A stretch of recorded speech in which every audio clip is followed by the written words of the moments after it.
कुएं में सड़ात आ रही थी, बदबू आ रही थी। उस बदबू को निकालने के लिए दवाइयों का प्रयोग किया गया, बहुत दवाइयां डाली, परंतु वह सड़ाद नहीं निकली। फिर भी कितनी भी कोशिशें कर ली, अच्छे से अच्छी औषधि डाल दी, पर शायद वह सड़ाद नहीं निकली। कारण क्या था? उसमें 4 कुत्ते पड़े थे। जब तक उन कुत्तों को नहीं निकाला जाएगा, मरे हुए कुत्ते थे, तब तक वह सड़ान नहीं निकलेगी। जब तक यदि सड़ान को या बदबू को दूर करना है तो उन 4 कुत्तों को निकालना आवश्यक है। उसी प्रकार से कहीं चर्चा आती है, शौच धर्म पहले आता है कि सत्य आता है, पर ये 4 श्वान हैं, क्रोध, मान, माया और लोभ। जब तक इनकी स्मेल आएगी, बदबू आएगी, तो सत्य का देवता हमारे अंदर प्रवेश नहीं पा सकता है। सत्य ईश्वर है, परमेश्वर है। और ध्यान रखना, सत्य भाषित परिभाषित नहीं है, सत्य अनुभूति है। जिस प्रकार से मीठा कोई खाता है तो मीठा खाने वाला ही अनुभव कर सकता है, ये मीठा है। मीठा है, कितना मीठा है, किसमिस मीठी है, शक्कर मीठी है, मिश्री मीठी है। जब तक आप खाएंगे नहीं, तब तक आप उसका टेस्ट नहीं ले सकते। उसी प्रकार से सत्य कथनीय नहीं, अकथनीय है।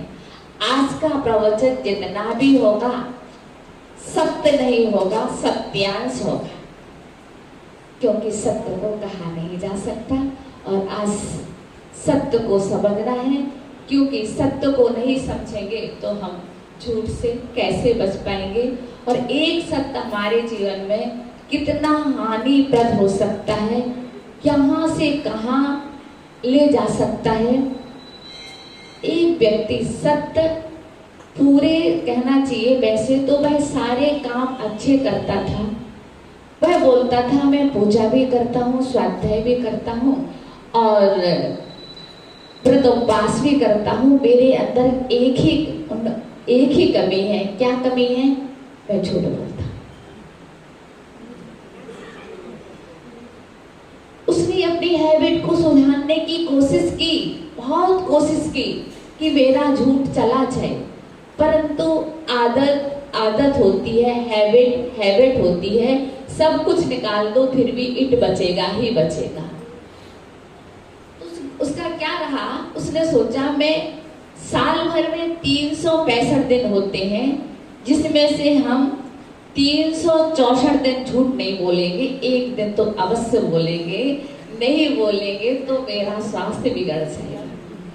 वह नौकरी करने गया, सर्विस करने गया, उसने साफ शब्दों में कह दिया, बात ये है कि मैं एक दिन झूठ बोलता हूँ।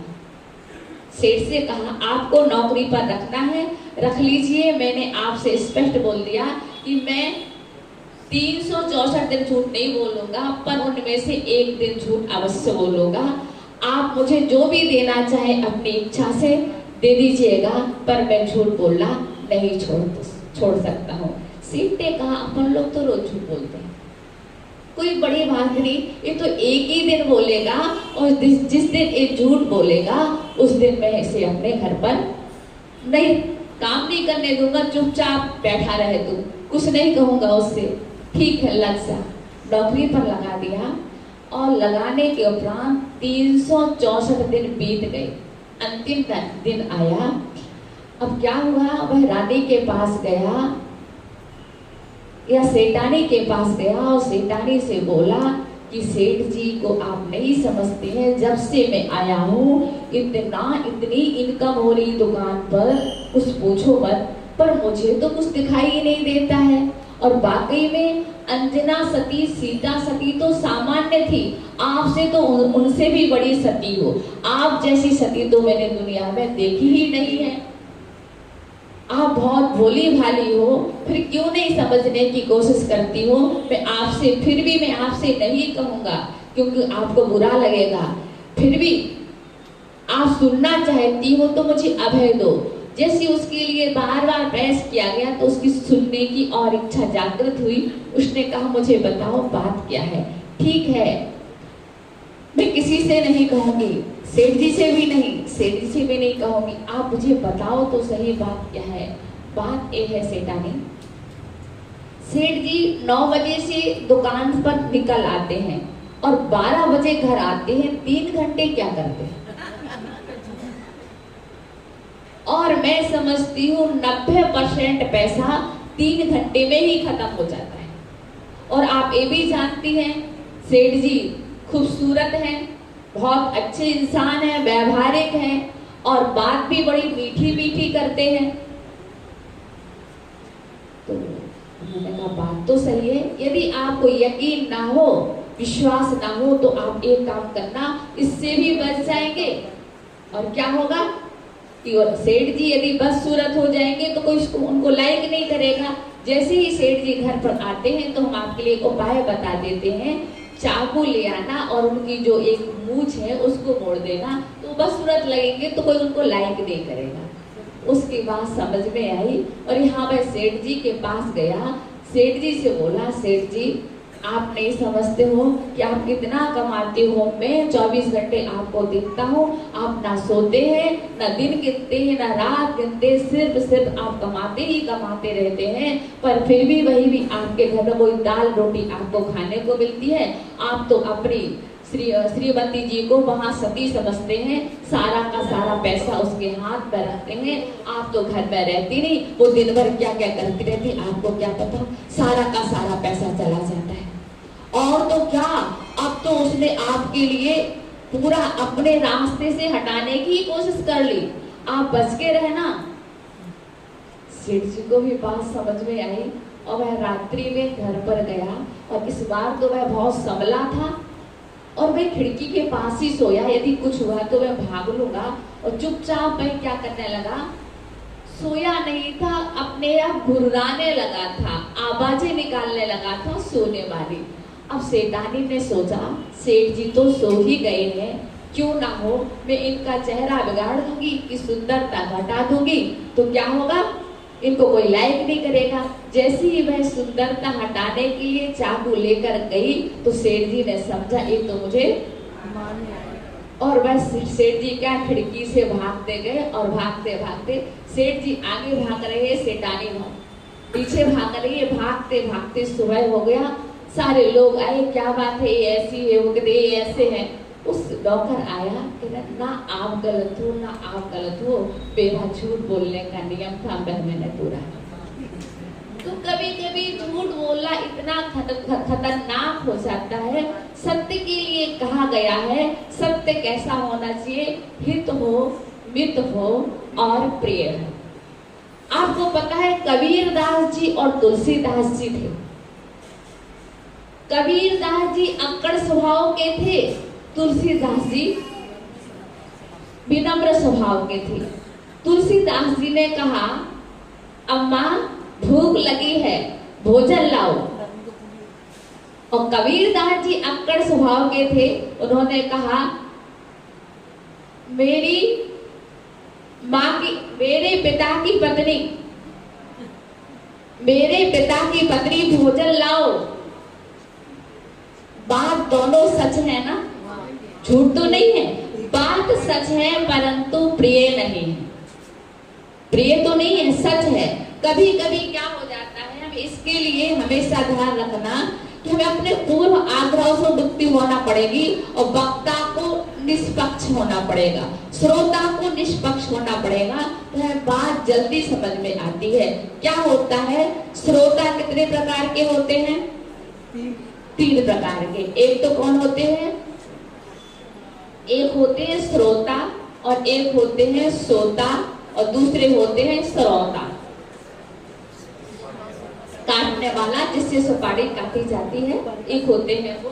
तो बात ये है कि यदि अपन हित मित प्रिय बोले तो मुझे लगता है कभी कभी सत्य झूठ भी सत्य हो सकता है। उदाहरण के रूप में झूठ को भी हम सत्य कह सकते हैं। जैसे गाय चली जा रही थी और उसके पीछे कौन था? कसाई था, और आपसे पूछा गया क्या यहाँ से गाय निकली? तो आपने कहा हाँ निकली। तो वह क्या हो गया? झूठ हो गया। सत्य बोलने पर भी झूठ हो गया, क्योंकि वह कसाई उस गाय को पकड़ करके उसका काम तमाम कर देगा। और आपको पता है गाय यहाँ से गई और आपने कहा भैया मेरा ध्यान नहीं गया, तो क्या हो गया? झूठ बोलने पर भी वह सत्य हो गया।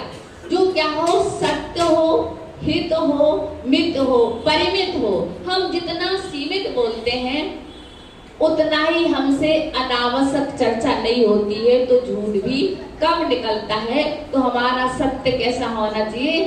सत्य, हित हो, मित हो, सीमित हो और दूसरे के लिए अच्छा लगने वाला हो, कर्ण प्रिय हो। कर्ण प्रिय जो बात होती है तो वह अच्छी भी लगती है। तो बात चल रही है कि अपन की क्या है, जो श्रोता की बात चल रही है कि श्रोता, एक तो श्रोता होता है ईमानदारी से सुनता ही सुनता है। क्या है? सिर्फ उसका सुनना काम है। क्या कहा? अब ये नहीं उन्होंने ऐसा किया या मेरी मानसिकता में ऐसा है। मैंने पहले कहा उस कुएं की बदबू क्यों नहीं गई?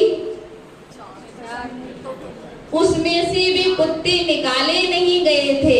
आपके अंदर भी बात सेट नहीं होगी। कब नहीं होगी? जब आपके अंदर पहले की गंदगी पड़ी होगी, पहले का क्रोध, मान, माया, लोभ रूपी कचरा पड़ा होगा, तो आप सत्य बात को स्वीकार नहीं कर पाएंगे। आप सोचेंगे ऐसा नहीं, ऐसा कहना चाहिए था, ऐसा नहीं, ऐसा होता है, ये तो इम्पॉसिबल है, ये तो पॉसिबल है। पता नहीं आप धर्म के प्रति भी आक्षेप लगा देंगे। तो आपको पूर्व आग्रह से क्या होना चाहिए? फ्री होना चाहिए। दूसरी बात क्या है? श्रोता जो सही जैसा कहा जा रहा है उसी रूप में उस बात को ग्रहण करता है, वह क्या कहलाता है? श्रोता। और एक होता है श्रोता। अब प्रवचन सभा में आए कि आराम से, क्योंकि दिन भर का शरीर थका है, पूजन करते करते, द्रव्य चढ़ाते चढ़ाते शरीर थक चुका है, तो आराम से निद्रा देवी की गोद में चले गए। आराम से मीठी मीठी नींद को ले रहे हैं। और जब नींद लेते हैं तो नींद में सपने भी आ जाते हैं। यहाँ पर तो अच्छा है, बहुत अच्छा है, यहाँ कोई कपड़े का व्यापारी नहीं है, बहुत बढ़िया बात है। नहीं है तो नहीं कोई ना कपड़े का व्यापारी, शायद इक्का दुक्का होंगे, ज्यादा नहीं है, है? गाँव में है पर यहाँ तो नहीं है ना, साइड में यहाँ तो नहीं बैठे ना। हाँ आप बैठे हो, कोई बात नहीं। तो आप दुकान पर नहीं जाती हो ना, ऐसा संभालती हो ना। तो क्या हुआ, कपड़े की दुकान वाला ग्राहक, दुकानदार बैठा था, वो नींद में सो गया और वह क्या सोचता है कि कोई ग्राहक आया और वह कपड़ा खरीदने को बोल रहा है। तो उसने कहा भैया इतने का नहीं, उसने कहा 17 रुपए मीटर का है। हमने कहा नहीं तुम इतना महंगा मैं नहीं लूंगा। तो उसने कहा चलो 15 का ले लो। ठीक है, 15 का सौदा तय हुआ। और सामने जो आगे बैठा था उसको वह फाड़ने लगा, उसकी जो भी धोती दुपट्टा पहने था फाड़ने लगा। क्या कर रहे हो? सारे लोग हंसने लगे। हाँ तुम लोग हंस रहे हो, मेरा तो ग्राहक भाग गया है। कभी कभी सोते सोते क्या हो जाती है, नींद लग जाती है। तो ऐसा श्रोता भी जैन दर्शन में ग्राह्य नहीं है। और एक होता है श्रोता, जो यहाँ आज क्या प्रवचन में बात ऐसी क्या कही गई जिसको हमें तोड़ना मरोड़ना है, क्या गलती, क्या कौन सी शब्द स्खलित हो गया है, क्या हो गया है। तो ऐसे लोग क्या होते हैं, श्रोता का काम करते हैं। वह पुण्य का बंध नहीं पाप का ही आश्रय कर लेते हैं, कर्मों का बंध कर लेते हैं। तो हमें इनसे बचना चाहिए। ध्यान रखना, संकट सत्य पर आते हैं, असत्य पर नहीं। सोने को 16 ताव दिए जाते हैं, लोहे को नहीं। सोने कसौटी पर सोने को कसा जाता है, रस्सी को नहीं। परीक्षा सत्य की होती है, असत्य की नहीं। भीड़ असत्य के पास होती है, सत्य सदैव अकेला होता है, सिंगल होता है। सत्य के लिए संघर्ष करना होता है, सत्य के ऊपर विपत्तियां आती हैं, सत्य को समता में होना पड़ता है। सत्य सत्य ही रहता है, सत्य अकेला है तब भी सत्य है, और वह कोई सिंहासन पर भी असत्य बैठ जाए तब भी असत्य कहलाएगा। परंतु जीत होगी तो किसकी होगी? सत्य की होगी। देर होगा, अंधेर होगी, परंतु सत्य कभी हार नहीं सकता, और असत्य, सत्य के बिना असत्य चल नहीं सकता। हमेशा ध्यान रखना, असत्य को भी सत्य की वैसाखी की जरूरत होती है। असत्य कैसा है? लंगड़ा है, अपंग है, और सत्य तो सत्य है, सत्य की कोई बराबरी नहीं कर सकता। तो हमें बस अपने बोलने का इतना हमारा वो होना चाहिए। परंतु ये भी हमेशा कहते हैं कि मीठा बोलो, हित मित प्रिय हो, परंतु क्या हो? चापलूसी ना हो। क्या है? हम लोग मीठे सत्य में हित मित प्रिय हो क्या समझ लेते? चापलूसी। चापलूसी करना गलत है और प्रिय बोलना सत्य है। जैसे कि उदाहरण के रूप में वह अकबर और बादशाह है, अकबर और बादशाह है और बीरबल कहना चाहिए अपनी सभा के अंदर थे। तो बादशाह ने कहा कि क्या हुआ, आज मैं बैगन की सब्जी खाकर आया हूँ, बहुत अच्छी है, बहुत टेस्टी थी। तो अकबर ने भी कहा, हाँ आप नहीं जानते हैं किसी सब्जी पर ताज नहीं होता, पर उस पर ताज है, उस पर टोप है, वह तो सब्जियों का राजा है। बहुत तारीफ की बीरबल ने, और वह जब उसकी तारीफ हुई तो अकबर ने जाकर के सब सब्जियों का त्याग करके वो बैगन ही बैगन खाए, पूरे दिन बैगन खाते रहे। और बैगन कैसे होते हैं? वादी वाले होते हैं। तो क्या कंडीशन हुई, उनको उठते नहीं आया, तो दो लोग उनके लिए राजसभा में पकड़कर लाए और सिंहासन पर बिठाया। और फिर अकबर ने कहा, बीरबल ये बैगन तो बहुत बुरे होते हैं, मैं तो चल भी नहीं पा रहा हूँ, इतने वादी वाले होते हैं। हाँ अकबर जी सही कह रहे हो आप, मैं तो पहले ही कह रहा हूँ, बैगुन जिसमें कोई गुण ना हो वही तो बैगुन कहलाता है। अकबर मुस्कुराया और बोला, मुझे तेरी बात समझ में नहीं आती है। मैंने कल उसकी तारीफ करी तो तूने भी तारीफ करी, और आज मैंने उसकी बुराई करी तो तूने भी बुराई करी। बात क्या है? तो वह बोलता है, जो आप कहोगे वही मैं बात कहूंगा, अगर तुम दिन को भी रात कहोगे तो मैं रात कहूंगा। बोले, अकबर साहब मैं नौकरी बैगन की नहीं कर रहा हूँ, आपकी कर रहा हूँ। जैसा आप बोलेंगे मैं वही बोलूंगा। इसे क्या बोलते हैं? चापलूसी। तो चापलूसी बोलना प्रिय नहीं है। और मुझे लगता है कि आजकल जहाँ भी हमारा काम सिद्ध होता है, हम चापलूसी करना शुरू कर देते हैं। चापलूसी सत्य नहीं है, चापलूसी यथार्थ नहीं है, तो हमें चापलूसी युक्त वचन नहीं बोलना चाहिए। और भी हम तो ये कहते हैं सत्य भी बोलने पड़े, पर इतने उससे कह दो ना। जैसे कि काने को आप काना कहोगे तो कैसा लगेगा? काने को काना कहोगे तो बुरा लगेगा ना। उससे क्या कह दो? सूर्यदास जी कह दो। सूर्यदास जी आप ठीक हो ना?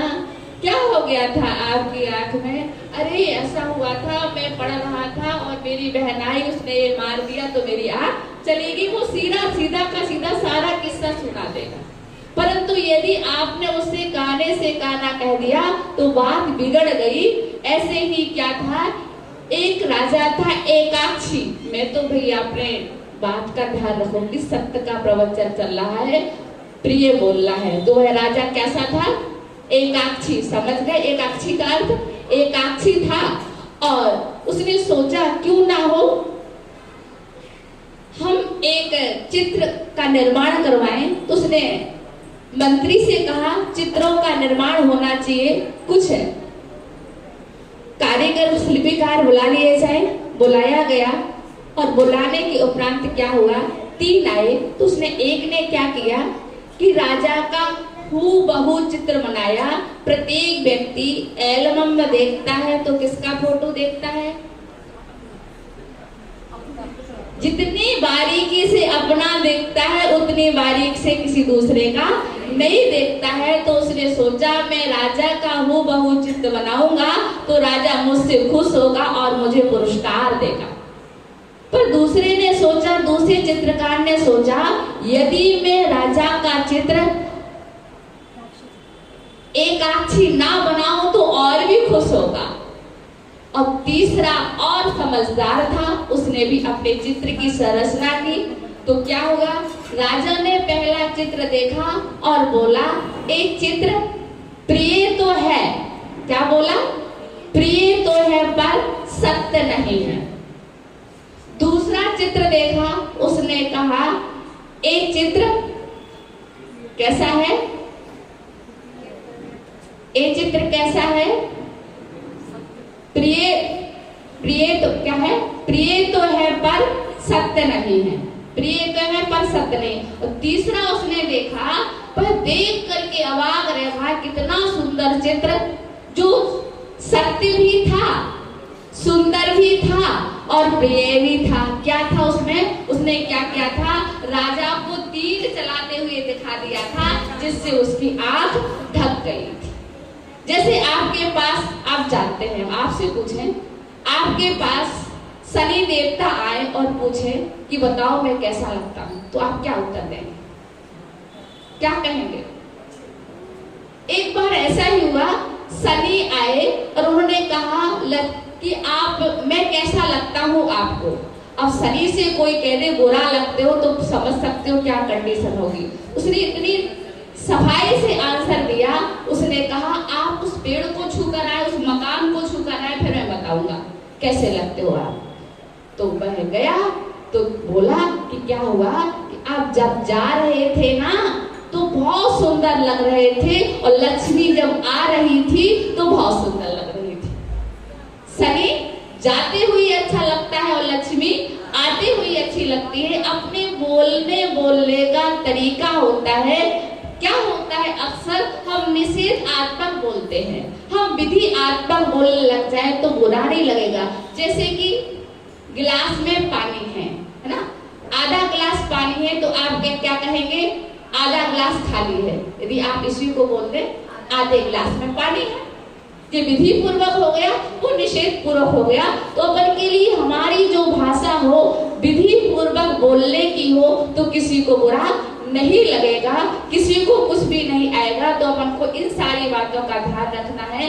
हमारे जीवन में कहां से कहां हम सत्य की खातिर सब कुछ त्यागने को तैयार है, परंतु जीवन में कभी सत्य को नहीं जाने देना। सत्य गया तो सब कुछ गया। क्या होता है, एक होता है अपने व्रत पास सत्य व्रत होता है, एक होता है सत्य धर्म होता है, और एक होता है भाषा समिति होती है, और एक वचन गुप्ती होती है। 4 होते हैं। अब चारों को हमें समझना है कि क्या है, जो झूठ नहीं बोलता वह क्या है, सत्य व्रत है। जिसमें झूठ नहीं बोला जाए वह क्या है, सत्य व्रत है। जो अच्छे पुरुषों के साथ साधु वचन बोलता है वह क्या है, सत्य धर्म है। और क्या है, जो सत्य वचन बोलता हुआ भी मुनिवर यानी मुनियों की आवश्यक कर्तव्यों का पालन करता है और उनकी व्याख्या सुनाता है, वह क्या है, भाषा समिति है। और इसके उपरांत जो साधु और असाधु से हित मित प्रिय वचन बोलता है वह क्या है, वचन गुप्ती है। तो अपन को इन सारी बातों का ध्यान रखना होगा। एक बार क्या हुआ, एक राजा ने प्रतिज्ञा कर ली। क्या प्रतिज्ञा की, जो भी बाजार में आएगा, मैं यदि नहीं बिकेगा तो शाम तक मैं खरीद लूंगा। और हुआ क्या कि पूरा माल तो बिक गया, मात्र शनि देवता की मूर्ति नहीं बिकी। तो राजा ने क्या किया, अपनी शर्तों के अनुसार, अपनी कंडीशन के अनुसार कि उसने शनि देवता की मूर्ति को राजमहल में बुलवा लिया। जैसे ही शनि आया तो क्या हुआ, लक्ष्मी जाने लगी। राजा सोया हुआ था तो राजा को आहट आई और सुंदर सी स्त्री थी, सजी धजी थी। उसने कहा, आप कौन हो? मैं लक्ष्मी हूँ। कहाँ जा रही हो? मैं आपके घर को छोड़कर जा रही हूँ, क्योंकि यहाँ शनि का वास हो गया है। जहाँ शनि का वास होता है वहाँ लक्ष्मी का निवास नहीं होता है, इसलिए मैं जा रही हूँ। और फिर राजा ने कहा, ठीक है चले जाइए, कोई दिक्कत नहीं, आपको जाना है, अनुमति है, जा सकते हैं। फिर कीर्ति आई या वैभव, कीर्ति आई। कीर्ति भी सजी धजी थी। उसने कहा, तुम कौन हो? उसने कहा, मैं कीर्ति हूँ। तुम कहाँ जा रही हो? मैं तुम्हारे घर से जा रही हूँ। जब लक्ष्मी नहीं तो कीर्ति किसकी होगी? तो मैं जा रही हूँ। इसके उपरांत एक सुंदर सा युवक चला आ रहा था और राजा ने फिर आहट की आवाज सुन करके राजा लेटे ही लेटे बोलता है, तुम कौन हो? मैं वैभव हूँ। कहाँ जा रहे हो? जहाँ पर लक्ष्मी नहीं, कीर्ति नहीं, वहां पर मैं वास करके क्या करूंगा? मैं भी चाहता हूँ। ठीक है, तुम्हें जाना है, तुम भी चले जाओ। लास्ट में लाठी को टेकता हुआ एक बूढ़ा बुजुर्ग आता है और अब की बार तो राजा को आहट मिली। राजा उठ करके बैठता है और पूछता है, तुम कौन हो? मैं सत्य हूं। तुम कहाँ जा रहे हो? मैं तुम्हारे महलों से जा रहा हूँ। क्यों? अब तो राजा उठ करके उसके चरणों में नतमस्तक हो गया। वह बोला, मैं तुम्हें नहीं जाने दूंगा। तुम्हारे खातिर मैंने लक्ष्मी का परित्याग किया, तुम्हारी खातिर मैंने कीर्ति को जाने दिया, तुम्हारी खातिर मैंने वैभव को जाने दिया। तुम्हें तो मैं किसी कंडीशन पे नहीं जाने दूंगा। और उसके बाद चरणों में गिर जाता है। सत्य भी लौट करके घर में वापस आता है। जैसे ही सत्य आता है तो लक्ष्मी पीछे पीछे चली आती है, कीर्ति चली आती है और वैभव चला आता है। जहाँ पर सत्य होता है वहाँ पर धन होता है, वहाँ पर यश होता है, वहाँ पर कीर्ति होती है।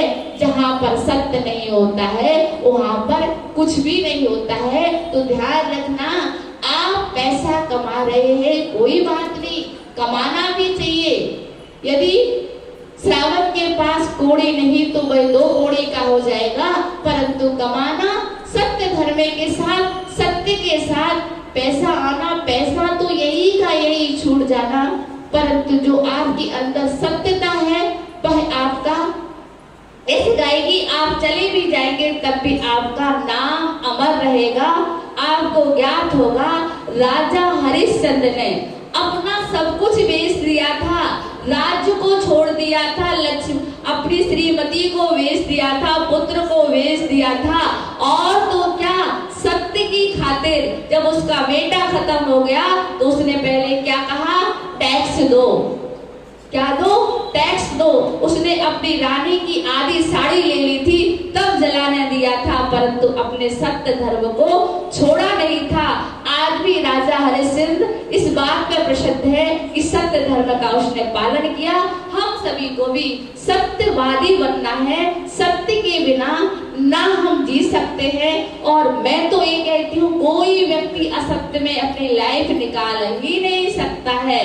असत्य क्या है? असत सृष्टि का सार नहीं, सत्य सृष्टि का सार है, अपनाने योग्य है और हमारा जीवन अच्छा बनाएगा। और तो क्या, सत्य धर्म के माध्यम से हमें मुक्ति मिल सकती है। युधिष्ठिर ने एक बार झूठ का सहारा लिया अपने जीवन में और उसकी अब कीर्ति पूरे में फैल गई। आपको याद होगा, जब युद्ध चल रहा था तो क्या हुआ? अश्वत्थामा जब उन्होंने कहा कैसे हिल सकते हैं उसके गुरु, तो उसने क्या बोल दिया? श्री कृष्ण ने बुलवाया, युधिष्ठिर बोल देगा तो क्या है, वो अपने धनुष बाण छोड़ करके चले जाएंगे। तो उन्होंने क्या बोला? अश्वत्थामा हतो हतः नरो वा कुंजरहा। कुंजरा उन्होंने धीमे स्वर में बोल दिया था। कुंजरा में क्या होता है? हाथी। मरा तो है पर कौन मरा है? अश्वत्थामा मरा है कि अश्वत्थामा नाम का हाथी मरा है, आज भी उनकी अपकीर्ति इस सृष्टि पर इस बात से फैली है। तो सदैव ध्यान रखना, चाहे कुछ भी हो जाए, हम सत्य का सहारा लेंगे। चोर भी, एक चोर ने ये प्रतिज्ञा कर ली, महाराज से संकल्प ले लिया, पर्युषण पर्व का दिन था कि मैं आज के दिन सत्य बोलूंगा, और वह चोरी करने गया। जैसे ही वह राजा के दरबार में घुसता है और वह बोलता है, पूछा तुम कौन हो? मैं चोर हूं। किसी ने विश्वास ही नहीं किया कि चोर चोर कह सकता है। वह अंदर चला गया और क्या, वो खजाने से पूरा माल उठा लाया, घुड़सवार में गया, तुम कौन? मैं चोर हूँ, घोड़ा ले आया और भागता हुआ वह चला गया। अब फिर सुबह सबको पता चला कि चोर तो चोरी करके ले गया, कौन चोर घुसा था? और वो अपने एक वृक्ष के नीचे आराम से बैठा है, और सैनिक लोग आए, उन्होंने बोला तुम कौन हो? मैं चोर हूँ। तुम्हारे राजमहल से चोरी करके लाया हूँ, एक खजाना रखा है, एक घोड़ा रखा है, मैं चोर हूँ। उसको विश्वास ही नहीं होता है कि ये चोर है, फिर भी उसने कहा तुम चोर हो। राजा के पास गया, उसने राजा से भी कहा कि मैं चोर हूँ। उसने कहा भैया तुम्हारी सत्यता पर मैं इतना खुश हूँ, तुम एक धन ले जाओ और एक घोड़ा ले जाओ, मुझे नहीं चाहिए। तो सत्य के माध्यम से भी तुम बहुत कुछ उपार्जित कर सकते हो, सत्य के माध्यम से भी तुम बहुत कुछ पा सकते हो। हम आपको यही कहेंगे कि आप सत्य धर्म को नहीं छोड़ना, चाहे आपके प्राण कंठगत हो जाए, चले जाने दो, प्राण जाएंगे, कोई बड़ी बात नहीं, सबके ही जाना है, पर सत्य चला गया, सब कुछ चला गया, और सत्य है और प्राण चले गए तब भी कुछ ही गया, अगले भाव में फिर मिल जाएंगे, दूसरे शरीर में चले जाएंगे। तो धर्मस्नेही बंधुओं, आपसे बस इतना ही कहना है कि आप सदैव सत्य बोले, प्रिय बोले, क्योंकि कहा जाता है गोली से गोली भरी जो दिल में लग जाए, गोली तो सहले मनुज बोली सही न जाए। ऐसा शब्द कभी मत बोलो कि व्यक्ति का अटैक पड़ जाए, ऐसा शब्द कभी मत बोलो कि व्यक्ति मंदिर में आना छोड़ दे, ऐसा कटु वचन कभी मत बोलो कि व्यक्ति धर्म करना छोड़ दे। तो निश्चित रूप से आप मीठी बातें बोले, मीठी वचन बोलेंगे तो लोग धर्म से जुड़ेंगे।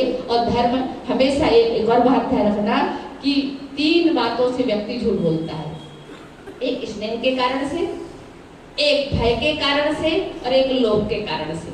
झूठ बोलने के बस 3 ही कारण है। अपने आप स्नेह को कम करते जाओगे तो झूठ नहीं बोलोगे, आप निर्भीक बनोगे तो झूठ नहीं बोलोगे, आप अपने लोभ को कम करोगे तो झूठ नहीं बोलोगे। व्यक्ति 3 कारणों से झूठ बोलता है। तो यदि आपको झूठ से बचना है, इन 3 कारणों को, 3 बुराइयों को अपने हृदय से निकाल दोगे तो सत्य का देवता आपके अंदर विराजमान हो जाएगा। सत्य का देवता ही परमेश्वर है, फिर आपको परमेश्वर को बुलाने की आवश्यकता नहीं पड़ेगी, फिर आपको भगवान को दृष्टाने की आवश्यकता नहीं पड़ेगी, क्योंकि सत्य का देवता आपके अंदर है। सत्य ही परमेश्वर है, परम सत्य है।